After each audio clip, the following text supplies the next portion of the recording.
ओम शांति। आज 15 मई 2024 है।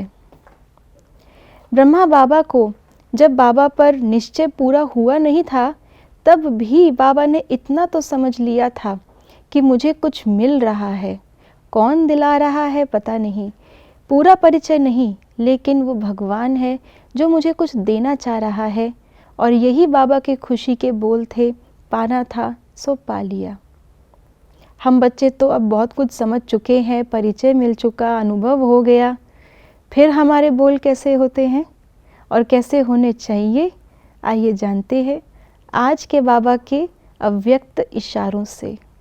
मन की शक्ति का दर्पण चेहरा अर्थात मुखड़ा है। खोया खोया हुआ चेहरा और पाया हुआ चेहरा, इसका अंतर तो जानते हो। पा लिया, इस खुशी की चमक चेहरे से दिखाई दे। खुश्क चेहरा नहीं दिखाई दे, खुशी का चेहरा दिखाई दे, तो अनेक आत्माओं की सेवा स्वतः होती रहेगी। अगर हम अपने जीवन को देखें तो एक एक धारणा जो बाबा ने हमें बताई है, एक एक ज्ञान की पॉइंट जो बाबा ने बताई है, बाबा कहते हैं कि ये एक एक ज्ञान का रत्न लाखों का है। ये सिर्फ कहने मात्र की बात नहीं है, लेकिन इसको अनुभव करके देखें।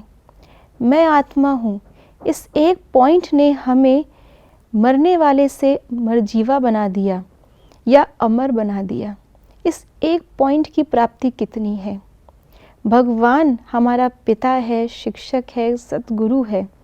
इस एक बात का बल कितना बड़ा है। अगर हम इस एक पॉइंट को हर चीज़ में अप्लाई करते चलें तो सच में लाखों का ही नहीं, पद्मों का ये पॉइंट है। ऐसे ही एक एक ज्ञान की बात जो बाबा ने स्पष्ट की, इतने वर्षों से ज्ञान स्पष्ट हमको किया। भले कोई ज्ञान में आज भी चल पड़ता है तो भी आज उसको जो ज्ञान का खजाना मिल रहा है कितना स्पष्ट है। इतने समय का मंथन किया हुआ, स्पष्ट किया हुआ ज्ञान है। तो ब्रह्मा बाबा ने तो आदि से निश्चय कर लिया और उसी निश्चय पर कायम रहे। कभी भी निश्चय कम नहीं हुआ, खुशी कम नहीं हुई, नशा कम नहीं हुआ। तो नशा या खुशी तब रहती है जब पूरा निश्चय हो।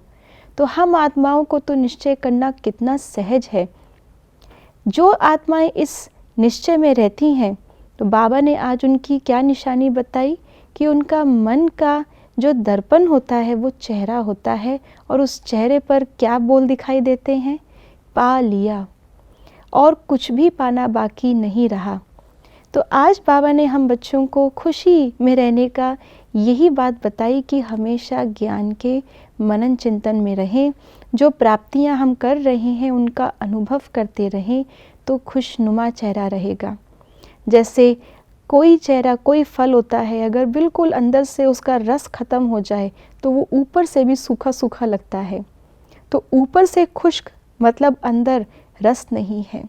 हमारे जीवन में तो कितने रस बाबा ने भर दिए। सर्व संबंधों का रस, सर्व प्राप्तियों का रस, ज्ञान का रस, योग से मिल रही शक्तियों का रस, इतना भरपूर जो अंदर से है, उसका चेहरा कभी भी ऊपर से मुरझाया हुआ, खुश्क नहीं हो सकता। खुशनुमा जीवन और दूसरों का भी जीवन ऐसे ही बनाने वाली वो आत्मा होगी। ओम शांति।